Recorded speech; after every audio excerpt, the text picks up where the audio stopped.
Good afternoon. I'm Jana Martin, Chief Executive Officer of the American Insurance Trust, known to most of you simply as the Trust. We are delighted that you're able to join us virtually today for this webinar in our virtual webinar series. The Trust is pleased to be able to offer this informative content free of charge to our policyholders. Most of you are likely familiar with our risk management consultation service, the Advocate 800 program. It's one of the many benefits our policyholders receive through the Trust. Three of our advocates are with us today: Drs. Daniel Taub, Eric Harris, and Liesl Bryant. In the interest of time, we've placed their bios on a slide. This credit can be combined with 5 other Trust CE credits to save up to 15% on your Trust-sponsored professional liability insurance policy. I hope everyone learns a lot over the next hour.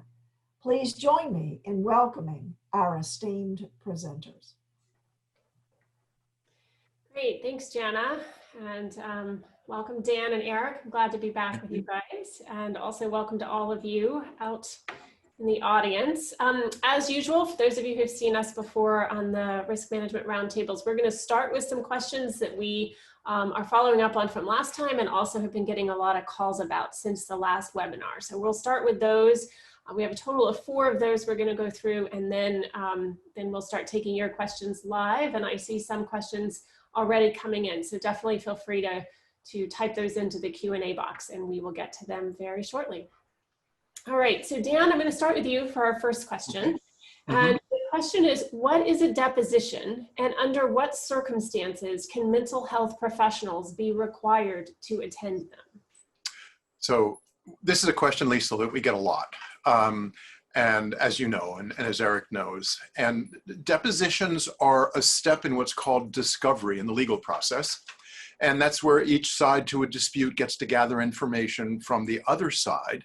And it's intended essentially to allow for a fair resolution of disputes. You know, whether it accomplishes that, who knows, but that's the underlying idea. And most of the time we are being subpoenaed to attend. So it's difficult, if not impossible, if the client certainly, if they don't give us an authorization, or if they do give us, it's impossible to refuse. One does have to show up unless there's a motion to quash or a court order basically canceling the subpoena for a deposition. Depositions are formal interviews where the lawyers representing each party are usually present, as is a court reporter, and very often nowadays a videographer. More and more, particularly during COVID, folks, the depositions that I've been hearing about, one that I attended about 6 months ago, was remote. It was through Zoom, so that's not unusual either nowadays. Usually they are in, however, the office of the attorney who has issued the subpoena, but they can sometimes be held at the professional's office. And as I mentioned, they can be held by agreement remotely. Just like a document subpoena, it's a command by one party that has some force behind it. And what it does is it gives legal jurisdiction by the court over a witness. We have to respond, but the response is not necessarily going to be that we disclose information to the attorney who has subpoenaed us, or that we walk into the deposition and just begin talking. In order to give more than a very limited response of simply asserting privilege. So we show up and we just, every question we respond, I'm asserting privilege. The patient or client must waive that privilege, okay? And either they do that or a court will order the disclosure of the information. So most of the time we are asked, and most of the questions we get in risk management are from mental health professionals who have been subpoenaed to be deposed because they've treated someone. Another fairly common reason is if one is retained by an attorney as an expert or a forensic psychologist. But much of the time we're asked to come simply because we were the treating provider. And in that case, we are usually, at least in the way I like to think about it, what are called fact witnesses. And that's as opposed to an expert. you'll hear sometimes a few other terms being bandied about. Sometimes will be called treating expert. Sometimes will be called non-retained expert. But the reality is that when we've provided treatment, we are really only permitted to give a very restricted range of opinions. And most of what we're going to be responding to and saying is, what are the facts? What have we perceived? There's a term in most states called percipient witness. That's what you perceive. That's a fact witness, right? We can report on what somebody has told us, even if it may not ultimately be admissible in court because it's hearsay. We can report on the client's behavior, what we have said, what we have done. And we can, if we're the treating clinicians, give very limited opinions, as I mentioned, basically around issues such as what were the symptoms that were reported to us, what were the diagnoses we've made, our treatment plan, progress, and if we have formulated a general prognosis, that as well. Notice, at least in theory, those are at least to some degree opinions because they require a professional.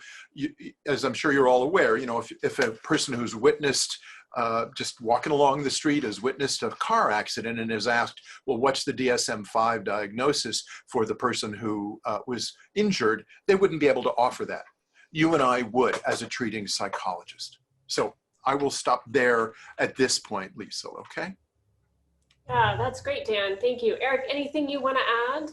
Well, the only thing I would add is that the only thing that a deposition can be used for, technically, is to impeach your testimony if there actually is a trial. And your testimony is different than you gave in the deposition. Now, you still have to be careful about what you say because your client could get very angry at you or the other side could get angry at you, and it could lead to use in complaint or a divorce or something like that, so you still need to be really careful. One of the things I notice is that psychologists, by and large, around depositions, that invokes what I call psychological paranoia about the legal system. It is terribly scary, and because it's scary, people project onto it the notion that they are Hamlet in the drama that's about to unfold, when in fact they are more like the gravedigger, one good scene, heard from no more. However, I will say that it is an exercise in humiliation. Yes. Unlike in a therapy situation where you really are somewhat in control, at least, of what's going on, and you are familiar with the nature of it and you are skilled in how to do it, when you go to a deposition, the only person that's really likely to ask you questions is the lawyer for the other side, because your side won't want to expose any bit of their strategy. So there's not a real narrative. It's just one side's narrative, and people can, and the lawyers, they can behave in any way they want because there's not a judge there who can admonish them not to badger the witness or anything else. And the other thing that you'll find is that both lawyers will object to every answer you give. Then they'll have an argument and they'll turn to you and say, answer the question. And that's what you have to do. Right. Yeah. So it's not an experience which one should look forward to unless you're somewhat masochistic. It's kind of like watching the debate. Well, Eric, just to respond, I think that's one of the oddities of a deposition where there's an objection and then you're told to answer. And, because there's no judge there and because what you're saying or I'm saying has not yet been admitted into evidence, you're just going to respond. And much of it may actually be excluded. Sometimes it's hearsay, sometimes speculative. So it's a good point to bring out. Yeah, and Eric, I like what you said, although I have to admit I like your Shakespeare analogy better than the way I've been thinking of it. But I generally think of this, right, as we don't have a dog in the fight, so to speak, right? When we go in to be deposed, we're not there on the side of our client or against our client. We're really there simply to accurately, as best we can, portray the facts, which can be hard and also sometimes can be misunderstood by the clients, right? So I think it's a good idea to sort of let them know that and let them know how we may or may not be in the deposition so that they don't have a misperception. I know that there are lawyers that advise their clients not to come to the deposition that their therapist is giving because it really can damage a relationship considerably, because many patients expect you to ride in on a white horse and advocate Right. and defend them. Exactly. It really is not what you can do. Mhm. Right. Right. No, exactly. And I think it's, even if the patient or client isn't going to be in the deposition, I think it's really important from a clinical perspective to let the patient know that, because they'll find out later what you said. Yeah. And so, you know, letting them know what you may or may not have to say, and that you don't have control over the questions you're asked in a deposition. Yeah, to they help may. set expectations. Yeah, Lisa, they may read the transcript, or if you actually end up having to testify and the other attorney is there with the transcript from the deposition, there's all kinds of things that will come in that they should definitely be prepared for, which is, you know, one of the strategies. I'm not going to go, I won't repeat this, but it's one of the strategies about reducing risk. And in reference, Eric, to what you were talking about, you know, that clients can get really mad, preparing them can help reduce the likelihood of getting them surprised too. Yes, absolutely. Exactly. Exactly. Okay, so we'll move on and switching topics slightly here to international teletherapy questions. And Eric, I'm going to direct this one to you.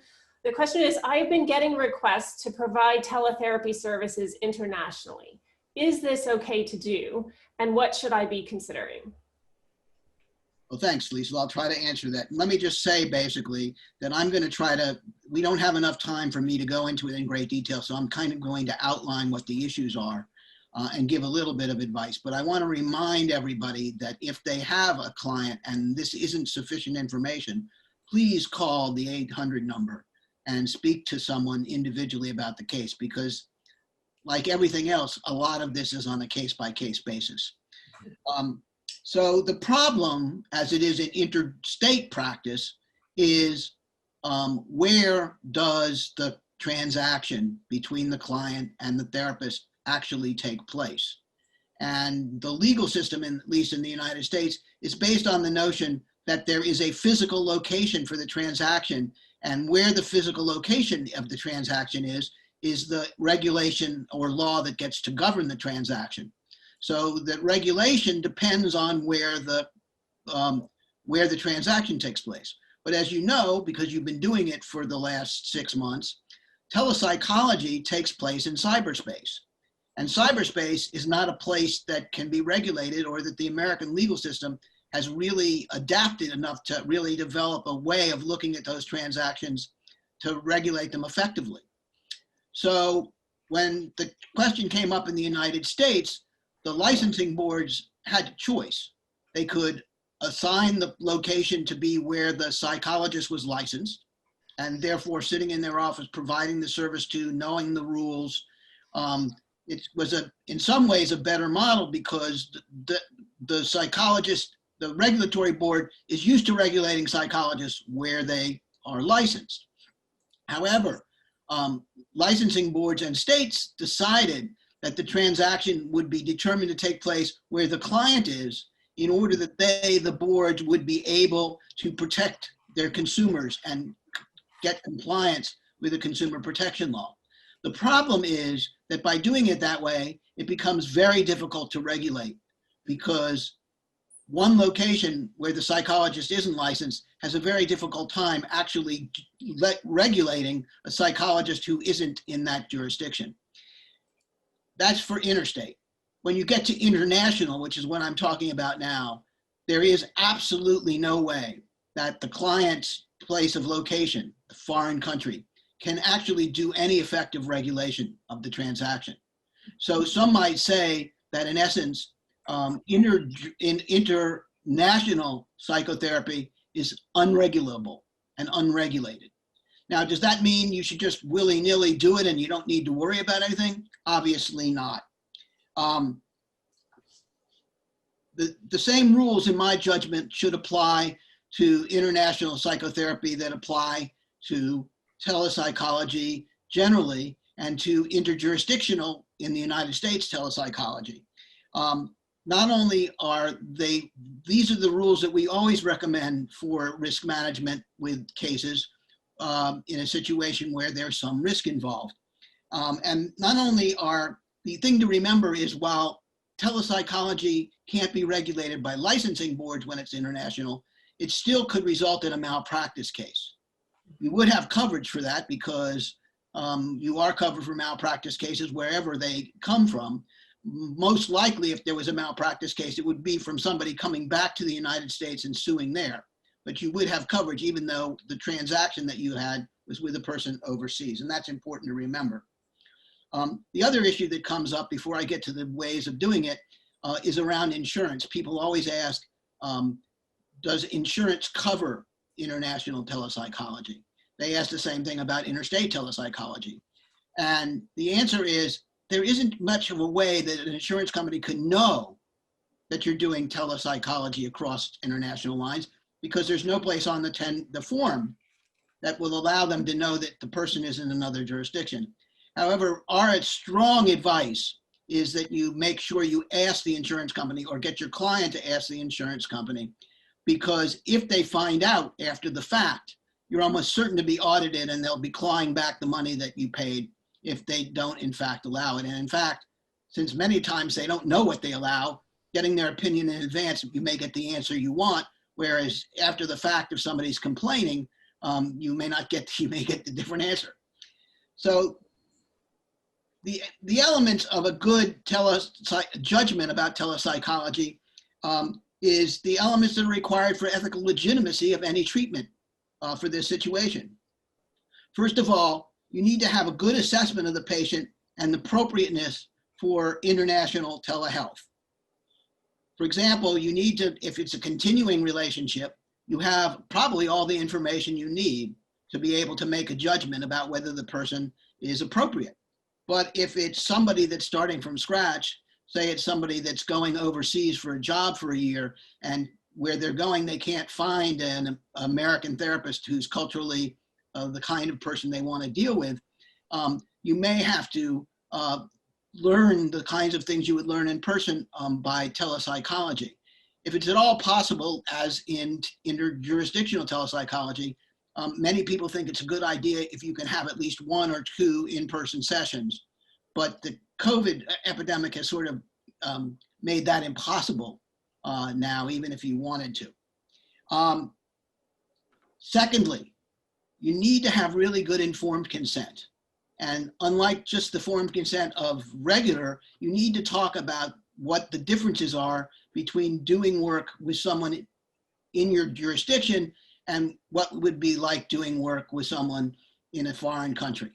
For example, you will not be able to master the laws of the foreign country.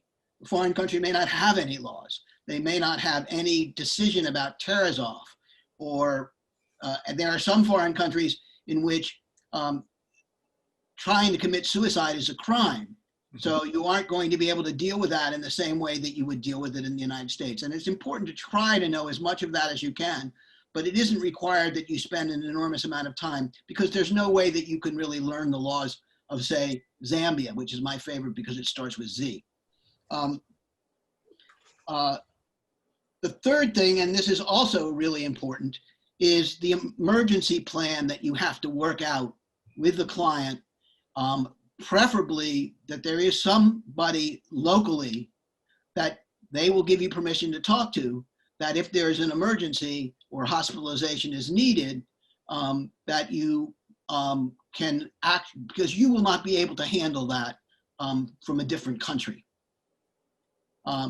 One of the things many people say, and I think it's not bad advice, is if you're working with someone who you think might have that kind of an emergency, they're probably not the best client to take on internationally. But if you've been working somebody for a really long time and you're continuing the therapy and they would not be able to form a new relationship with someone and they're going overseas, not to the Peace Corps, because the Peace Corps has people you can call if you need to. So you have to have an emergency plan. If you're working with, for example, many of the calls we get are from young adults, or like I like to call them, unemancipated adults, who are going overseas on some kind of college program or graduate school program, or to get some work experience, or to pad their resume for college, taking a gap year or something like that. And in those situations, I think it's really important to say what you wouldn't say if they were necessarily if you were treating them in person, but you would need to be having contact with their parents to make sure their parents are on board and they understand the risks and benefits of your working with someone overseas. As we say about every single professional activity, the best risk management is good documentation of all of the three things I just talked about and what goes on in some detail. And your thinking process in making the decision about, is this appropriate? What are the pros? What are the cons? Why are you doing it? Why wouldn't an in-person referral be a good idea? Why is it necessary for you to provide it? Because without your providing it, the person isn't going to be able to get the help that they need. Number 5, and I'll talk about this in a bit, is Hipaa compliance, and we'll talk about that later on. And it's also important to know where the client is going. For example, Canada and Zambia would present very different situations. Singapore and Britain would present very different situations. English-speaking countries, it's harder to justify in some ways because you may be able to find somebody there to make a referral to, so that the rationalization for doing that becomes less easy to defend in some circumstances. But again, it's a case-by-case basis. Finally, I want to talk about the types of clients that have called us about this. And there are many types of clients, but there's 4 categories, one of which I've already talked about, which is young adults going overseas for some kind of program or graduate school or a gap year or one of those things. Secondly, somebody who's American whose job is being sent overseas or who travels overseas a great deal. And so is overseas as much as they're in the States. Then there's American expats. There are a couple of practices in the United States who specialize in working with American expats. And as far as I know, they're very successful and they've not had any trouble with any licensing board, even though one could say that they're doing business in these foreign countries in a different way than you would be if you're extending services for someone overseas. And finally, a foreign native who wants privacy. And to me, that is the most difficult one because there may be a great need for something that they can't get where they are, but often that's because there are risk factors of being where they are that they can't turn to a therapist where they are. Sometimes there's not any therapist there, and that's one thing. I remember when the American Psychoanalytic Association was providing services to Chinese psychiatrists, was doing analysis by internet because there wasn't anybody that could do it in China, and they wanted to get training, and that was the only way they could do it.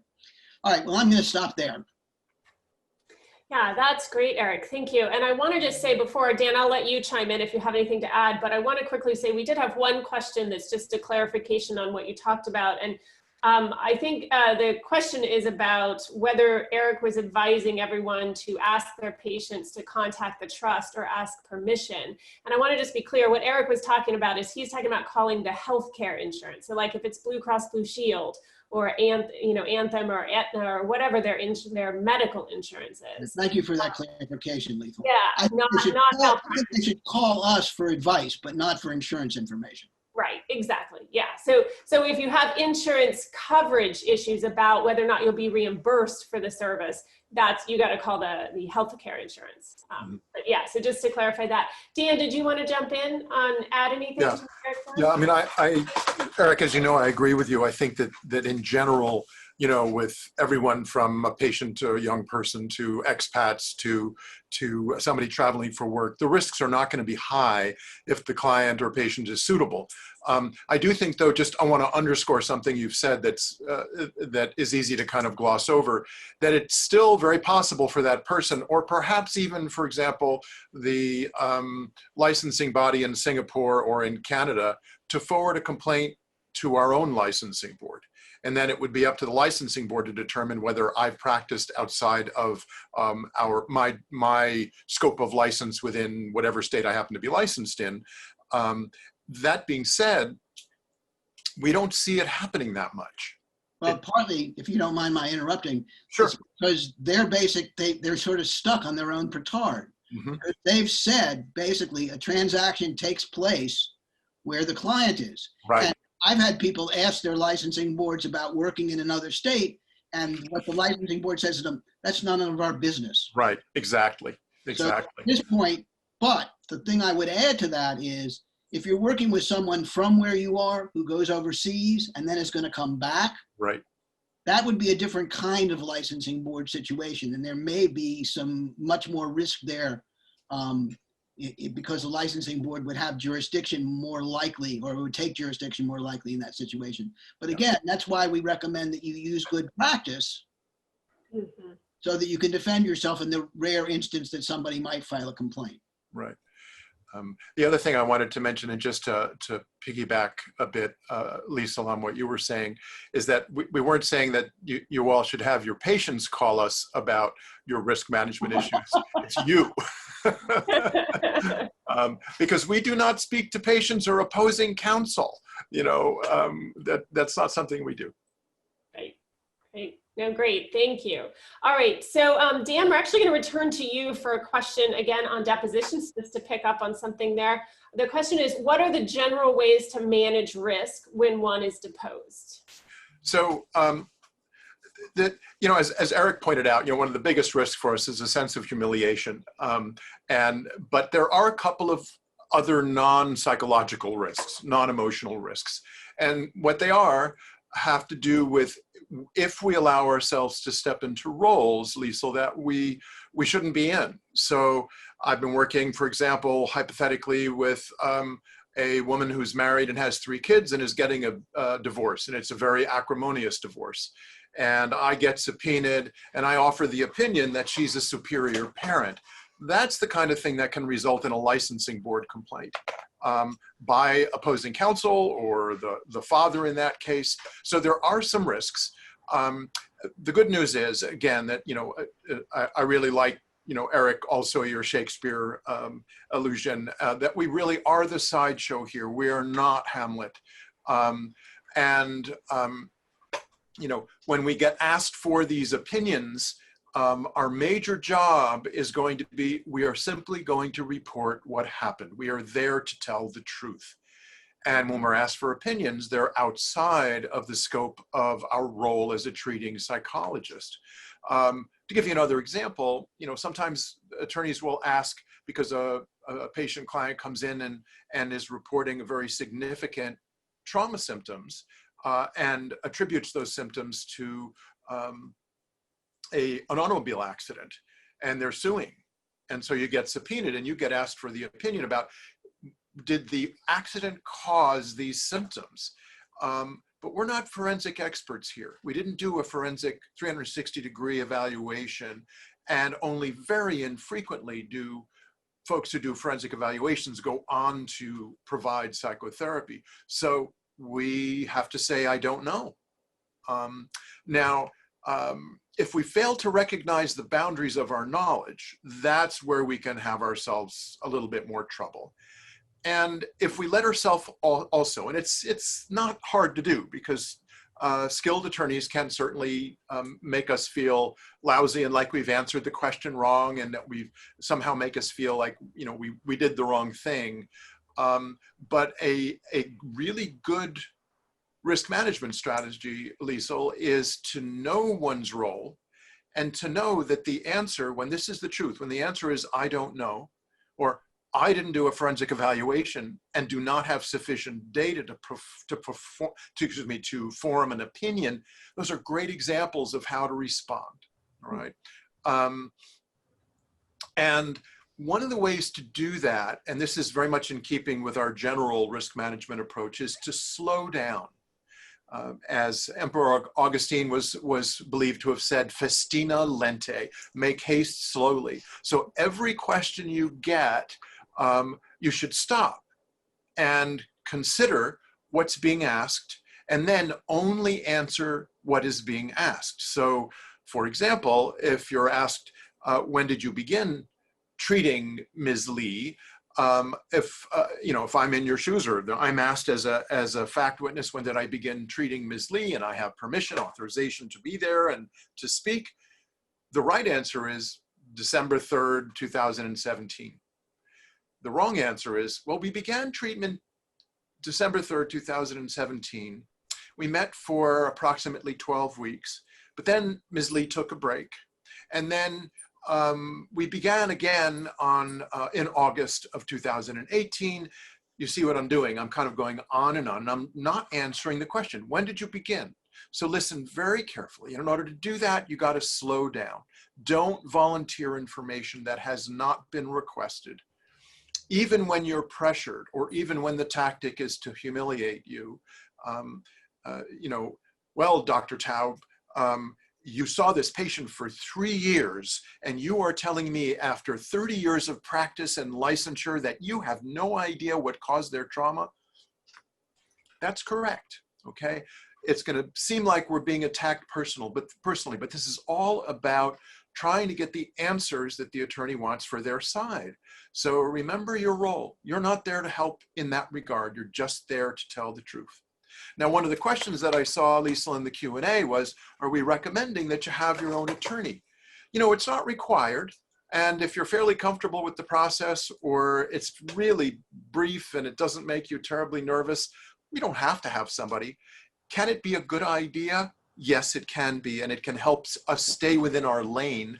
And the good news is that the trust offers deposition coverage, which means that if you get a deposition subpoena, and you call the coverage line and you let them know that you want the coverage, then you can go out and hire an attorney, and they will consider and then typically defray the costs of hiring that attorney. Okay, so I'll stop there, Lisa. Great, thank you, Dan. That was very comprehensive. Eric, anything you want to add? I'll just say one thing about getting an attorney. When they're not going to pay you, or they've not given you adequate notice, or when you think that the deposition is not something you should attend, but you can't get your client to file a motion to quash, it's very valuable because your lawyer can file a motion to quash and can negotiate with the other lawyer. And lawyers negotiating with lawyers are much more likely to get accommodations that are reasonable than psychologists negotiating with lawyers. Mm-hmm. Very true. No, that's a great point. Great point. Okay, so the last question before we turn to the live questions, and Eric, I'll direct this back to you because it's related again to international teletherapy. And the question is, if I provide teletherapy services internationally, do I need to be concerned about meeting HIPAA requirements? I think the answer to that, as far as we can tell, is yes. Because you are transmitting and receiving personal health information, and HIPAA doesn't say that you, from where, they basically say if you get it, they don't say where it comes from or where it's going. So we would argue that you have to abide by HIPAA. It's a little bit interesting to figure out how you would deal with a breach notification. I haven't quite figured that out yet. And it's also interesting that in Europe, they have much more rigorous rules than HIPAA. Mm-hmm. But if you're going to do this, the basic thing we're saying is probably those things don't matter too much as long as you do the other things. Mm-hmm. Yeah, Dan, any addition? Yeah, I mean, I think the two parts. One is, given that remember that the HIPAA standards are federal law, and they also preempt state law when they give more rights to patients. So even if my state didn't have its own breach notification rule, I'd want to essentially abide by, as Eric was suggesting, HIPAA's mandate, even if I'm, it's not clear to me if there's a breach and it happened in Zambia. If it's not clear to me really who has jurisdiction, the safe side is to do the breach notification, basically abide by the HIPAA rules. The Department of Health and Human Services in the past couple of years has been getting much more aggressive with small providers. They've been doing enforcements, and some, group practices, a couple of instances recently came up where they were having in the hundreds of thousands or even close to millions of dollars when they've been scofflaws, when they've basically ignored the rules. And so I think the risks are higher to do that, as Eric was suggesting, than to say, well, maybe I can get away with this, I won't do anything. Because if the client or patient later complains, unlike the state government, I don't think the feds would have the Office of Civil Rights for DHHS would have much problem at all saying, we're going to take an enforcement action against, Dr. Taub. Why? Because he's here in the United States, he's a citizen, and he's a covered entity. Right. And the thing I want to add to that is what you're doing is not people, this is new stuff. And new stuff is suspicious to bureaucrats. So, Yeah. for example, I wouldn't do international therapy by phone unless there's no possibility of internet. I would only use secure video platforms that will sign a BAA to do the thing, because if they can find anything that's irregular in what you do, they're likely to not want you to do it because they don't know they haven't done the kind of legal research that we've done. And it doesn't make sense to them intuitively that you should be able to do this. Right. And I think related to that, I mean, another piece to consider, and now most people I think who are going to do teletherapy internationally are not going to be using insurance, but some insurance companies will require use of Hipaa compliant platforms as well. So you want to know that if in fact you are using insurance as well. Yeah. And I just would say one more thing. People have been doing interstate thing because of the COVID. Right. And there are state rules that say you can do it in violation of what the normal policy would be in that state. There won't be any such thing in Europe or any place in the other country. So not to mention it will be changing at some point. Exceptions to HIPAA in those places. Yeah. The other thing, Eric, that I wanted to mention, and I don't know if you want to talk about it some, I'm happy to turn it back over to you, is kind of the impact of SIPAC for those people in SIPAC states on this whole idea of the forum rule. That is, that it's where the client is located that we are being regulated. Well, Dan, I'm going to pause you. I'm going to pause both of you because we actually have a SIPAC question. Okay. And, so we'll come back to that and be sure we add in and if the question's not related, but I do want to just get to some of these questions and then we can jump back on that. So, okay, the first question is, this is an example. The insurance company TRICARE decided to pay the clinician less if they do telehealth from home versus if they're doing telehealth from an office. Other than just doing it from the office, is there any way to get paid in full? And Eric, do you want to start with that? As far as I understand it, many states passed laws that said to insurance companies, at least during the emergency, that they had to give parity to telehealth services to in-person services. And there are some states that had that even before COVID as part of their telehealth enabling legislation. But it looks like at this point, there is nothing to prevent insurance companies from making that decision in places where the state doesn't have rules mandating parity. And when that's the case, there is nothing that you can do except go to your state psychological association and urge them to collaborate with other, because this doesn't only affect us, it affects the medical profession. There is going to be a tremendous amount of pushback, and the only way that we can change things is to exert political pressure. To advocate. And I think here, one of the things though, is that they're saying that they're being paid differently whether they do telehealth from home versus doing telehealth from the office. Right. That's the way I understand the question. So I would say the reason for that, at least their rationale for that, is that rates of payment are supposedly based on somewhat on overhead cost. And what they're saying is basically the overhead costs of an office justify a higher rate than the overhead costs of being at home and just working from not having. And so that's the rationale. And there is some basis to that rationale. The way the rates were originally set was something called the RVB. I can't remember the initials process. That's right. It went around how much did it actually cost, the entry costs and the management costs. So I don't know how that's going to turn out in the long run. Well, I think the other piece too to keep in mind is that TRICARE is a creature of the federal government, not a creature of private insurance. And so it kind of doubles down on your recommendation to be politically active here and to speak to one's representatives and senators federally about these changes. And you know, one would have to have a good justification for why is it as expensive? You know, does it not is it really comparable in terms of the cost for the provider? But I don't think this is going to get resolved on a case-by-case basis. I think we're going to either right now go into the office, or we're going to get paid more, or we're going to stay home and not, until or unless we can put pressure on Congress, federally, to have TRICARE step up. But I will just say one thing: it is cheaper to work at home. Oh yeah, yeah. A lot of people are saying to us when they call us, can I give up my office because it costs a lot of money to have my office? I'd like to go home because it's a lot cheaper and I can make more money. Well, Right. that's part of the reason that, that they're doing it. Yeah, the insurance companies are changing.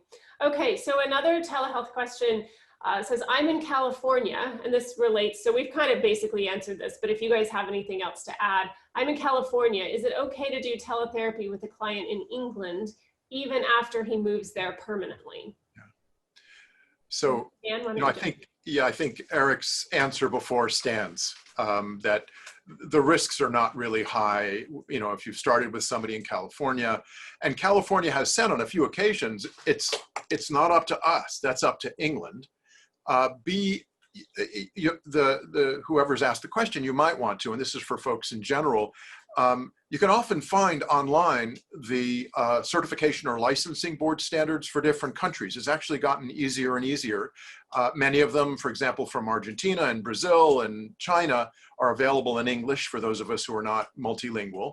And you can find out from the governmental bodies sometimes simply with an email, do you prohibit this? Some of the member nations of Great Britain say no. Some say, if you're not hanging out a shingle, we don't care. So, if you are concerned about risk with a particular client, you can check it out. But I don't think that it essentially changes any of the suggestions that Eric has made. I think the ideas around that he has talked about are relevant for practice, whether you're in California, New York, Florida, Iowa, wherever. Mm-hmm. No, I agree. And Eric, any addition? No, that's pretty much it. Okay. Yeah. And I'll just remind, Eric talked about earlier, right, that it's not just the legal interjurisdictional question. It's also questions about client suitability. Is there effective crisis planning? So all of those pieces together that Eric outlined for us earlier go together in the consideration, and then of course documenting that as well. Okay, here's another question, and this is a SIPACT question. How will clients in other states know that we are available to treat them? This is interesting because this is coming up more and more. Mm-hmm. Eric, do you want to jump in there? The answer is, according to Alex Siegel, who works for ASPPB, American Association of State and Provincial Banks, we don't know yet. Somebody has asked me, what kind of marketing can I do in states that are part of SIPAC, because I want to be able to expand my practice into those states. That's why I joined SIPAC. And they are, remember that SIPAC is a consortium. That means that there are representatives from every state that's a part of it, and they are slow moving in terms of figuring out exactly what the rules are. Mm-hmm. So the only answer to that is stay tuned. I don't know that there would be a lot of risk in doing it, but I can't say that there isn't. Right. Right. Let me just answer the other SIPAC question, since we're on SIPAC, which is SIPAC, interestingly enough, reassigns the role of regulation to the state where the person is licensed. Mm-hmm. Right. They've changed their position entirely about that for a regulatory purpose, because they recognize if you have the consortium, letting the licensing state do the regulation makes much more sense. It's much more likely to be effective. Mm-hmm. Yeah. Well, and Eric, I think this gets back to something you said earlier about when you're doing something new, which SIPACT is new, right? And as you say, some of it is not yet, we don't know the answers to some of these questions. So all the more important to be sort of practicing carefully and thoughtfully and doing a lot of consulting as you're doing it, I think, while we're all trying to figure out what the new sort of rules and regulations around that will be. Dan, anything you want to add there? Well, yeah, some of you came to our workshops. I think it was 8. Actually, yeah, there was 6 and 8, right? A long time ago. And we showed you video clips of extraterrestrials finding out about human functioning and language by listening in on the World Wide Web. And the reason I'm mentioning that is because if you put something up on the web, which everybody does, of course, this is where it gets a little bit tricky. But also, if you're honest, you can kind of thread the needle. I am in a SIPAC state and have an e-passport and am permitted to practice in the following states remotely. That's factual, right? It's not targeting Tennessee or Texas, or Tennessee is actually, to my knowledge, not yet a state, or Illinois. The problem, of course, and both of you have pointed this out, is that because the commission hasn't figured this out yet and the states haven't said that's fine, I could see a state objecting, but I find it actually kind of hard to imagine that discipline would actually flow as long as the information is accurate. And as long as we're not targeting, a particular state. You just give, here's what it allows. Well, Do you think so? The only problem with that is, remember, this is all complaint driven. That's true. That's So true. if somebody filed a complaint, I can't yet say how that would turn out, whether there would be any. Remember, SIPAC, if you have any disciplinary results at all, if you have any discipline, you Right. can't get into SIPAC, you'd be thrown out. So it may not be, I would say, I would err if I were somebody on the side of not doing it until they decide it's okay. Mm-hmm. And that would be more conservative. I just think, that they can kick you off of being, having an e-passport. My understanding is that you can be disciplined by having the e-passport removed, but it requires first that the state in which we are licensed disciplines us. That's right. Yeah. No, I agree with that. Mm-hmm. Yeah, and I think maybe, Eric, you said this, I'm not sure you were getting at it, but it's also good to put the question to SIPAC, right? I think you can submit questions to them. They do have a website, and Right. they have documents there that at least define some of the rules about membership. Right. Okay, so I'm really enjoying this sort of longer conversation we're doing today, but we have about 9 or 10 questions. I'm going to try to get through most of them in the few minutes we have left here. So, okay, so one question here, it's a little long, but it says, the other day someone called and wanted an appointment. I asked them from their phone number on caller ID where they were located, and the answer was Virginia. I told them that I am licensed in Florida, Illinois, and Indiana, and I don't know whether Virginia's emergency order allows for me to take them on as a new client. I suggested they find out in case it allows this. I think, in other words, in case they are allowed via a waiver to do this, is it okay to take them on as a new client? And here, the reason that this particular patient contacted the clinician was because they are of a similar cultural background. Eric, do you want to start with that? Very quickly, I think that's something you should call about, but you have to be, our thing about interstate is that you have to be able to justify that you're doing it would be superior to making an in-person referral. So it would depend on where the person in Virginia, whether or not there is anybody that had, whether or not there would be other culturally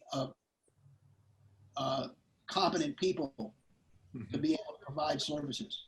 And you might do that by calling the Virginia Psychological Association, I think it's called the Virginia Association of Clinical Psychology, and see whether they offer there anybody on their referral list that is, it's always a little bit more dangerous to take on a new client by telepsychology across state lines. And so I'd recommend that you have more of a conversation with one of us about that. Yeah, I agree. And I also, because the caller here says that the person writing in said they suggested that the client call and find out about whether or not it's allowed. And I would really, I think, Eric, you're agreeing that we would not recommend that you have the client call, but that you yourself call or find out about what the waiver is or isn't. Because most clients aren't going to understand that, and they may get back to you with inaccurate information, and it's your license on the line, right? You mean a client might give you inaccurate information? Mm-hmm. Very rarely, but. And any addition there before we jump into another question? You might want to consider, if you're located in Illinois, to become a member, get an e-passport, because as of the 1st of 2021, Virginia will also be a SIPAC state, and you can legally provide services remotely. But here's the catch. Unlike, and Eric has been talking about this, unlike if I am somebody just temporarily licensed in a different state, you'd have to be in your home state in order to provide the services to Virginia. So if you're living in Indiana or you're living in Florida, you wouldn't be able to do SIPAC until or unless either of those states became SIPAC members. Right, right. Okay, here's another SIPAC question. Can you clarify how would practicing work under the 30-day authorization to practice under SIPAC? So they must be talking about the in-person authorization, not the Interjurisdictional, yeah. Right. So do both the therapist and client have to be in the same state, i.e. a therapist licensed in Pennsylvania travels to Delaware? Can therapists see patients in other SIPAC states or just in Delaware? I would say that I don't know the answer to that. I don't know whether Dan does. I think that that's something that you have to really check with. It's very unclear to me what that rule is. Yeah. I wouldn't attempt to answer that question. Yeah, I know what the remote dimension is. I don't know whether they would permit you to see them in a different state in person. That's the interjurisdictional practice certificate, which allows that 30-day temporary work in the course of a calendar year that SIPAC grants. And Lisa, Eric, I don't know that it's at all clear what they'll permit. Right. Too Yeah, early. too early. And yeah, again, contacting them directly is a good way to go. Okay, so this is a question related to depositions, I believe. Would you recommend not charging the attorney who has subpoenaed you to testify in order to demonstrate that you are there solely as a fact witness without taking sides? Go ahead, Eric. You were going to say something. Okay, I'll do it very quickly. If the attorney that's subpoenaing you doesn't have to pay you anyway, if it's the attorney that's opposing your client, the only person that you can get to pay you is your client, and that would be only if you have a contract that says to the client, I agree to pay for any services that are done out of office, including forensic, including testimony in court. So you need, and you want to look at our website, trustinsurance.com, because we have a contract there that has the right language for that. The other side only has to pay you the statutory witness fee, which is usually $10 or $15 or something like that. And whether you charge your client's lawyer or not is a question that varies from client to client, if you ask me. But you need to have that in your contract before, otherwise you can't charge them for it. That's right. It would be dangerous to do that. Yeah, I agree. Well, and also, Lisa, there are a couple of exceptions. This is very state sensitive. So California basically says that if you are subpoenaed and you're subpoenaed in your role as a treating professional, you get paid for the time you spend in the deposition at your professional rate by the party that called you. And Minnesota actually also has a not too dissimilar rule that you can charge a reasonable fee based upon what you would normally charge as a professional. And to more directly, if you're in one of those states, and it's very important to ask local counsel if you're getting deposed, whether there's any kind of specific provision. I don't think there's a whole lot of danger that opposing counsel is going to think, or anybody's going to think, that your testimony is bought, your deposition is bought, if you say, this is my professional time, this is how much I charge, and the state allows me to do this, and you got to send me a check before I go. I would just say one more thing about that. Mm-hmm. Some people have told me that they want to charge $1,500 an hour because they don't want to do a deposition. And I would say that that is not a way to get out of depositions. Yeah, that's not the way to do it. Yeah.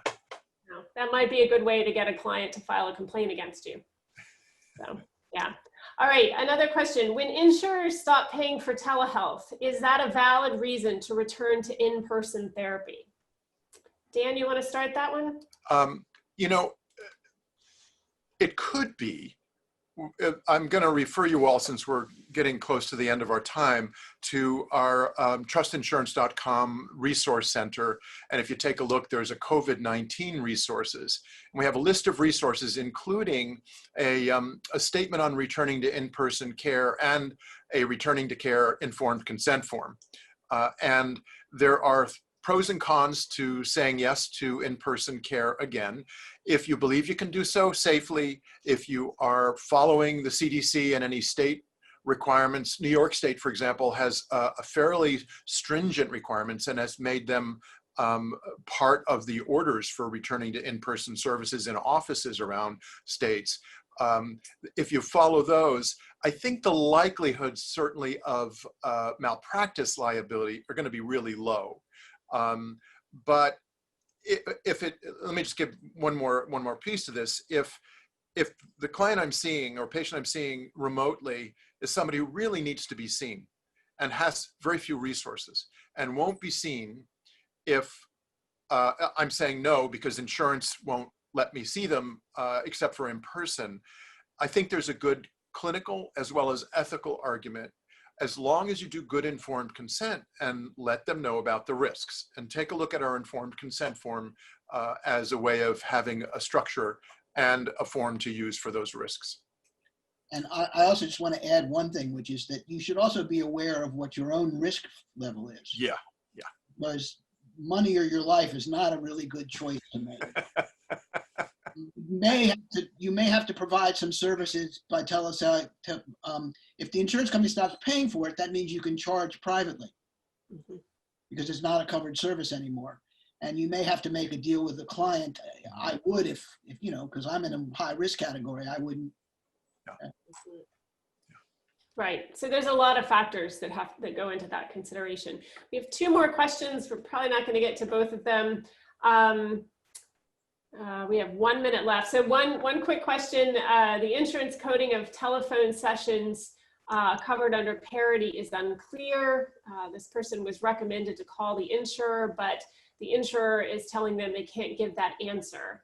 Any ideas on how they can find out how to properly code for telephone sessions? You code like a teletherapy session. Mm-hmm. That's my understanding.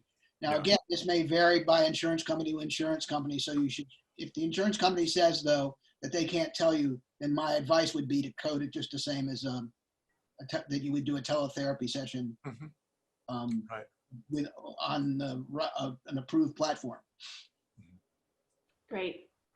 And we still have 1 minute left. So the very last one here is, can you tell insurance companies you're now able to practice in other states? I assume they mean if you have an e-passport, can you tell the insurance companies you're now able to practice in other states? Any thoughts on that before we close? Sure, you can tell them. I don't know whether that will help you get reimbursed or not. Right. You're not, that SIPAC and the consortium have not made any deals with insurance companies. Right. I don't think it would be any different than if you were providing services across state lines in any situation. Agreed. All right.